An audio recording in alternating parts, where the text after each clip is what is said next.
Hi friends, ಎಂಪೀಸ್ ಕಿಚನ್ಗೆ ಸ್ವಾಗತ. ನಾವು ಇವತ್ತು ಮಾಡುತ್ತಿರುವ ರೆಸಿಪಿ ಬದನೆಕಾಯಿ ಎಣ್ಗಾಯಿ.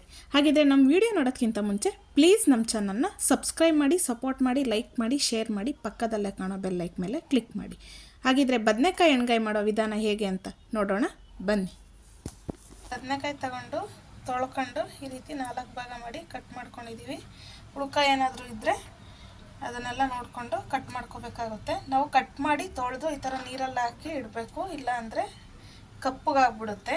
ನೀವು ತೊಳೆದು ರಾಗಿ ಹಿಟ್ಟಲ್ಲಾದರೂ ಹಾಕಿಡ್ಬೋದು, ಅದು ಕಪ್ಪಗಾಗಲ್ಲ. ಮತ್ತು ನಾವು ಸ್ವಲ್ಪ ಮೀಡಿಯಮ್ ಬದನೆಕಾಯಿನ ತಗೊಂಡಿದ್ದೀನಿ, ತುಂಬ ದಪ್ಪ ಬದನೆಕಾಯಿ ತಗೊಂಡಿಲ್ಲ.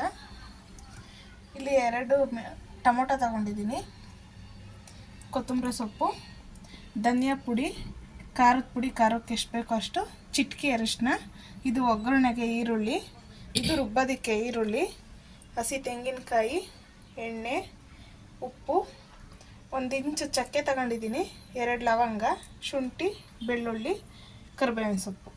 ಈಗ ಮಸಾಲೆನ ರುಬ್ಕೊಂಡು ಬರೋಣ. ನಾವು ಈಗ ಮಸಾಲೆ ರುಬ್ಬೋದಕ್ಕೆ ತಗೊಂಡಿರೋ ಇಂಗ್ರೀಡಿಯೆಂಟ್ಸ್ ಎಲ್ಲ ಹಾಕ್ಬಿಟ್ಟು ಮಸಾಲೆನ ರುಬ್ಕೊಂಡು ಬರೋಣ.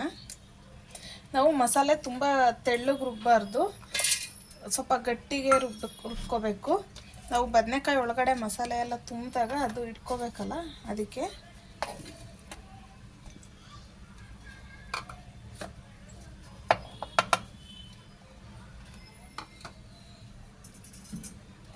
ನಾನು ಇಲ್ಲಿ ಮಸಾಲೆಗೆ ರುಬ್ಬೋದಕ್ಕೆ ಸ್ವಲ್ಪ ಉಪ್ಪು ಹಾಕ್ತಾ ಇದ್ದೀನಿ.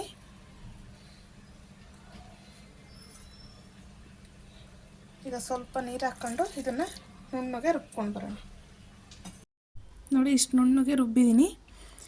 ಇಷ್ಟು ಗಟ್ಟಿ ಇದ್ದರೆ ಸಾಕು, ತುಂಬ ತೆಳ್ಳಗಿರಬಾರ್ದು. ತುಂಬ ತೆಳ್ಳಗಿದ್ರೆ ಬದನೆಕಾಯಿ ಒಳಗಡೆ ಹಿಡ್ಕೊಳ್ಳಲ್ಲ. ಈಗ ನಾವು ಬದನೆಕಾಯಿ ಒಳಗಡೆ ಸ್ಟಫಿಂಗ್ ಒಳಗೆ ತುಂಬ್ಕೊಳ್ಳೋಣ. ನಾವು ಈ ರೀತಿ ಕಟ್ಸ್ ಹಾಕ್ಕೊಂಡಿದ್ದೀವಲ್ಲ, ಇದ್ರೊಳಗಡೆ ಸೇರ್ಕೋಬೇಕು ಮಸಾಲೆ ಎಲ್ಲ. ನಾನಿಲ್ಲಿ ಸ್ಪೂನಲ್ಲೇ ತುಂಬಿ ತೋರಿಸ್ತಾ ಇದ್ದೀನಿ. ನಿಮಗೆ ಸ್ಪೂನಲ್ಲೆಲ್ಲ ತುಂಬ್ಕೊಳ್ಳೋಕೆ ಬರೋದಿಲ್ಲ ಅಂದರೆ ಕೈಯಲ್ಲೇ ತುಂಬ್ಕೋಬೋದು.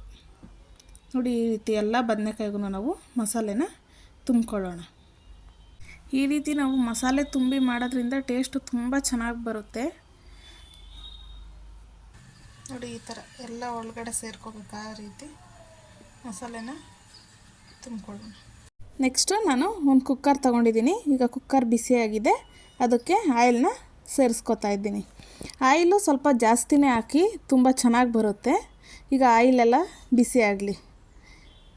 ಈಗ ಆಯಿಲ್ ಬಿಸಿಯಾಗಿದೆ, ಅದಕ್ಕೆ ನಾನು ಒಂದು ಸ್ವಲ್ಪ ಸಾಸಿವೆನ ಸೇರಿಸ್ಕೊತಾ ಇದ್ದೀನಿ. ಈಗ ಸಾಸಿವೆ ಎಲ್ಲ ಚೆನ್ನಾಗಿ ಎಣ್ಣೆಗೆ ಸಿಡಿದಿದೆ, ಅದಕ್ಕೆ 1-2 ಕಡ್ಡಿ ಕರಿಬೇವಿನ ಸೊಪ್ಪನ್ನ ಬಿಡಿಸ್ಬಿಟ್ಟು ಸೇರಿಸ್ಕೊತಾ ಇದ್ದೀನಿ. ನೆಕ್ಸ್ಟು ಕಟ್ ಮಾಡಿರೋ ಅಂಥ 1 ಮೀಡಿಯಮ್ ಸೈಜ್ ಈರುಳ್ಳಿನ ಇದಕ್ಕೆ ಸೇರಿಸ್ಕೊತಾ ಇದ್ದೀನಿ. ಇದೆಲ್ಲ ಹಸಿ ವಾಸನೆ ಹೋಗಬೇಕು, ಆ ರೀತಿ ನಾವು ಫ್ರೈ ಮಾಡ್ಕೊಳ್ಳೋಣ. ಒಂದು 30 ಸೆಕೆಂಡ್ ಫ್ರೈ ಮಾಡಿಕೊಂಡ್ರೆ ಸಾಕು. ಇದು ಹಸಿ ವಾಸನೆ ಎಲ್ಲ ಹೋಗಿ ಚೆನ್ನಾಗಿ ಫ್ರೈ ಆಗುತ್ತೆ. ಮನೆಯಲ್ಲೇ ಸಿಗೋ ಇಂಗ್ರೀಡಿಯೆಂಟ್ನ ಯೂಸ್ ಮಾಡಿಕೊಂಡು ಮಾಡ್ತಿರೋದು. ನೀವು ಅಂಗಡಿಯಿಂದ ತರಬೇಕು, ಜಾಸ್ತಿ ಇಂಗ್ರೀಡಿಯೆಂಟ್ಸ್ ಇದೆ, ಹೇಗಪ್ಪ ಮಾಡೋದು ಅಂತ ಎಲ್ಲ ನೀವು ತಲೆ ಕೆಡಿಸ್ಕೊಳ್ಳೋ ಅವಶ್ಯಕತೆ ಇಲ್ಲ. ಈಗ ಈರುಳ್ಳಿ ಎಲ್ಲ ಫ್ರೈ ಆಗಿದೆ, ಅದಕ್ಕೆ ನಾವು ಈಗ ಮಸಾಲೆ ತುಂಬಿದ್ದೀವಲ್ಲ, ಅದೆಲ್ಲ ಬದನೆಕಾಯಿನ ಈಗ ಇದು ಎಣ್ಣೆಗೆ ಸೇರಿಸ್ಕೊಳ್ಳೋಣ. ನೋಡಿ ಎಷ್ಟು ಚೆನ್ನಾಗಿ ತುಂಬ್ಕೊಂಡಿದ್ದೀವಿ ಅಂತ ಹೇಳ್ಬಿಟ್ಟು. ಈಗ ಒಂದೊಂದಾಗೇ ಅದಕ್ಕೆ ಎಣ್ಣೆ ಒಳಗಡೆ ಹಾಕ್ಕೊಳ್ಳೋಣ.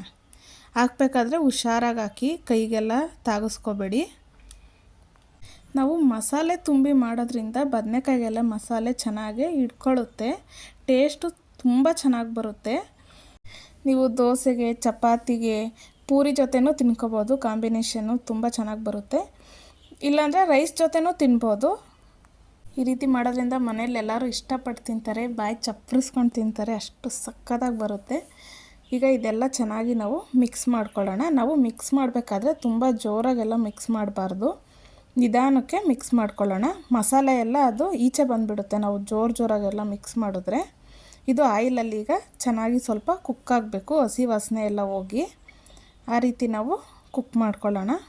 ನೋಡಿ ಎಷ್ಟು ಚೆನ್ನಾಗಿ ಎಣ್ಣೆಯಲ್ಲಿ ಬೇಯ್ತಿದೆ ಅಂತ ಹೇಳ್ಬಿಟ್ಟು ಬದನೆಕಾಯಿ. ನಾವು ಮುಂಚೆನೇ ಸ್ವಲ್ಪ ಬದನೆಕಾಯಿ ಎಣ್ಣೆಲಿ ಬೇಯಿಸ್ಕೊಂಡ್ರೆ ಬೇಗನೂ ಆಗುತ್ತೆ ಮತ್ತು ಟೇಸ್ಟೂ ತುಂಬ ಚೆನ್ನಾಗಿ ಬರುತ್ತೆ. ನಾವು ಮಸಾಲೆ ರುಬ್ಬಬೇಕಾದ್ರೆ ಉಪ್ಪು ಹಾಕೋದ್ರಿಂದ ಬದನೆಕಾಯಿ ಒಳಗಡೆ ಚೆನ್ನಾಗಿ ಉಪ್ಪು ಖಾರ ಎಲ್ಲ ಹಿಡ್ಕೊಳ್ಳುತ್ತೆ. ಈಗ ಇದೆಲ್ಲ ಚೆನ್ನಾಗಿ ಆಯಿಲಲ್ಲಿ ಸ್ವಲ್ಪ ಕುಕ್ ಆಗಲಿ. ನೋಡಿ, ಈಗ ಎಣ್ಣೆಗೆಲ್ಲ ಚೆನ್ನಾಗಿ ಕುಕ್ ಆಗಿದೆ. ಇದಕ್ಕೆ ನಾನು ಮಿಕ್ಕಿರೋ ಮಸಾಲೆನೂ ಸೇರಿಸ್ಕೊಂಡು ಹಸಿ ವಾಸನೆ ಹೋಗೋವರೆಗೂ ಫ್ರೈ ಮಾಡ್ಕೊಳ್ಳೋಣ. ಮಸಾಲೆಯಲ್ಲಿರೋ ಹಸಿ ವಾಸನೆ ಎಲ್ಲ ಹೋಗಬೇಕು, ಆ ರೀತಿ ನಾವು ಫ್ರೈ ಮಾಡ್ಕೊಳ್ಳೋಣ. ಈಗ ಇದೆಲ್ಲ ಚೆನ್ನಾಗಿ ಹಸಿ ವಾಸನೆ ಹೋಗಿದೆ. ಇದಕ್ಕೆ ನಾವು ನೀರು ಸೇರಿಸ್ಕೊಳ್ಳೋಣ. ನೀವು ಕನ್ಸಿಸ್ಟೆನ್ಸಿ ನೋಡ್ಕೊಂಡು ನೀರನ್ನ ಸೇರಿಸ್ಕೊಳ್ಳಿ. ನೀವು ಚಪಾತಿಗೆಲ್ಲ ತಿಂತೀರ ಅಂದರೆ ಸ್ವಲ್ಪ ಗಟ್ಟಿಗೆ ಮಾಡ್ಕೊಳ್ಳಿ. ರೈಸ್ಗೆಲ್ಲ ಬೇಕು ಅಂದರೆ ಸ್ವಲ್ಪ ತೆಳ್ಳಗೆ ಮಾಡ್ಕೊಳ್ಳಿ. ಈಗ ಈ ರೀತಿ ಚೆನ್ನಾಗಿ ಮಿಕ್ಸ್ ಮಾಡ್ಕೊಳ್ಳೋಣ. ಈಗ ಉಪ್ಪು ಹಾಕ್ತಾಯಿದ್ದೀನಿ. ನಾವು ಮಸಾಲೆ ರುಬ್ಬೇಕಾದ್ರೂ ಉಪ್ಪು ಹಾಕಿದ್ವಿ. ಸ್ವಲ್ಪ ನೋಡ್ಕೊಂಡು ಉಪ್ಪು ಹಾಕಿ, ಏನಾದರೂ ಕಮ್ಮಿ ಆದರೆ ಆಮೇಲೆ ಹಾಕ್ಕೋಬೋದು. ಒಂದೇ ಸರ್ತಿ ಹಾಕಿ ಜಾಸ್ತಿ ಆದರೆ ಆಯಿತು. ಈಗ ಇದೆಲ್ಲ ಮಿಕ್ಸ್ ಮಾಡಿಕೊಂಡು ನೀವು ಕುಕ್ಕರಲ್ಲಿ ಲಿಡ್ ಕ್ಲೋಸ್ ಮಾಡಿಕೊಂಡು ಬೇಯಿಸ್ಕೋಬೋದು. ಒಂದು ವಿಷಲ್ ಆದರೆ ಸಾಕಾಗುತ್ತೆ. ಇಲ್ಲಾಂದರೆ ನೀವು ಕಡಾಯಲ್ಲಿ ಇಲ್ಲಾಂದರೆ ಪಾತ್ರೆಯಲ್ಲೇ ಮಾಡ್ಕೋಬೋದು. ಎಳೆ ಬದನೆಕಾಯಿ ಆಗಿರೋದ್ರಿಂದ ಚೆನ್ನಾಗಿ ಬೇಗ ಕುಕ್ಕಾಗುತ್ತೆ. ನೀವು ಬಲ್ತಿರೋ ಬದನೆಕಾಯಿ ಎಲ್ಲ ತಗೊಂಡು ಮಾಡಬಾರ್ದು. ನೋಡಿ ರೆಡಿಯಾಗಿದೆ. ರೈಸ್ಗೆಲ್ಲ ಆರಾಮ್ಸೆ ತಿನ್ಬೋದು, ಚಪಾತಿಗೂ ತಿನ್ಬೋದು ನೀವು. ಈಗ ಇದಕ್ಕೆ ಕೊನೆಯದಾಗಿ ನಾನು ಕಸೂರಿ ಮೆಥಿನ ಸ್ವಲ್ಪ ಹಾಕೋತಾ ಇದ್ದೀನಿ. ಇದು ಆಪ್ಷನಲ್ಲು,